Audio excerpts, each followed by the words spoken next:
আচ্ছা, এবার আরেকটি কথা বলি, সেটা হলো দেখা যায় যে মহিলা ঘন ঘন গ্যাস অম্বলে ভুগছেন এবং সেই গ্যাস অম্বলের কারণ কিছুতেই ধরা যাচ্ছে না।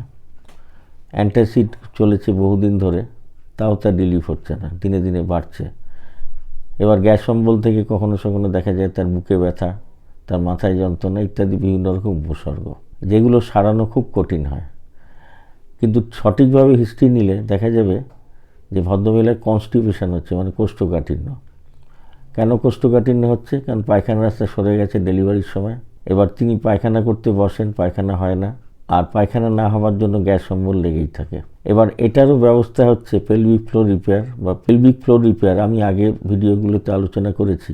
জরায়ুকে সঠিক পজিশনে নির্দিষ্টভাবে প্রতিস্থাপন করা, পেচ্ছাবের থলিকে সঠিক পজিশনে প্রতিস্থাপন করা, পায়খানা রাস্তাকে প্রতিস্থাপন করা, এগুলো করলে জরায়ু ঠিক পজিশনে চলে আসে। পিএফআর, যেটা আমি বললাম একটু আগে, করলে পায়খানা রাস্তা সঠিক পজিশনে চলে আসে। পায়খানা রাস্তার মাসেলগুলো মেনলি লিভেটর অ্যানাই এবং ট্রান্সভার্স পেরিনিয়াল সুপারফিশিয়ালি, যেগুলো দুর্বল হয়ে যায়, পেরিনিয়াল বডির উইকনেস তৈরি হয়, সেখানে রিপেয়ার করে দিলে পায়খানা নর্মাল হয়ে যায় এবং গ্যাস অম্বল অনেকটাই চলে যায়।